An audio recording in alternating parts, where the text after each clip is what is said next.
గుంటూరు జిల్లా గుడ్లూరు మండలం దారకానిపాడులో హత్యకు గురైన లక్ష్మీనాయుడు కుటుంబాన్ని హోంమంత్రి అనిత పరామర్శించారు. మంత్రి నారాయణ, కందుకూరు ఎమ్మెల్యే నాగేశ్వరరావుతో కలిసి బాధిత కుటుంబానికి ఆర్థిక సహాయం చేశారు. లక్ష్మీనాయుడు భార్యను సీఎం చంద్రబాబు ఫోన్లో పరామర్శించారని తెలిపారు. నిందితుడు హరిచంద్ర ప్రసాద్ కు శిక్ష పడాలని సీఎం ఆదేశించారన్నారు. రాష్ట్రంలో కొందరు కావాలని కులాల మధ్య గొడవలు పెట్టాలని చూస్తున్నారన్నారని అన్నారు హోంమంత్రి అనిత.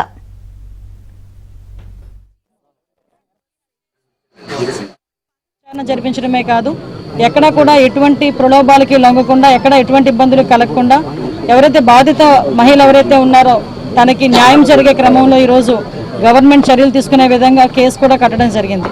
ఈ ఆర్థిక లావాదేవీలతో పాటు ఈ అమ్మాయిని కొంచెం హెరాస్మెంట్ కూడా చేస్తున్నాడు అన్న సంగతి తెలుసుకొని ఇమీడియట్గా దాని మీద కూడా కేసులు కట్టడం జరిగింది.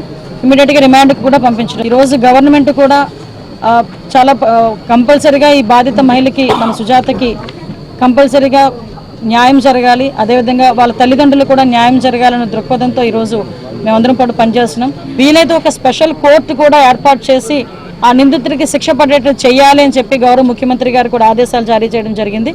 దానికి అనుగుణంగా ఈరోజు మేమందరం కూడా పనిచేయడం జరుగుతుంది. 2 బిడ్డలు తండ్రి లేకుండా పోయారు. ఒక తల్లి తండ్రి కడుపుకోత గురయ్యారన్న ఆలోచన కానీ, ఆ మానవతా దృక్పథం కానీ లేకుండా ఎక్కడైనా శవ రాజకీయాలు చేయడానికి రెడీగా ఒక బ్యాచ్ అయితే రెడీ అవుతుంది. ఎంత దారుణం అంటే, రీసెంట్గా నేను మొన్న చూశానండి, ఒక ముస్లిం యాక్చువల్గా ఒక ముస్లిం ఆవిడకి ఏం చేశారంటే కాపు కమ్యూనిటీ అని చెప్పి ఒక ఫేస్బుక్ ఐడిని క్రియేట్ చేసి అందులోని గవర్నమెంట్ని తిట్టడం, లేకపోతే కులాల మధ్యలో చిచ్చుపడడానికి రెడీ అయినట్టుగా కూడా కొన్ని పోస్టింగ్ పెట్టారు.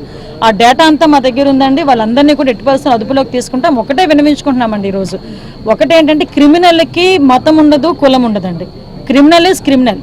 వాడు ఏ కులం వాడైనా, ఏ మతం వాడైనా క్రిమినలే కాబట్టి దాన్ని చట్టం అలాగే చూసుకుంటాం.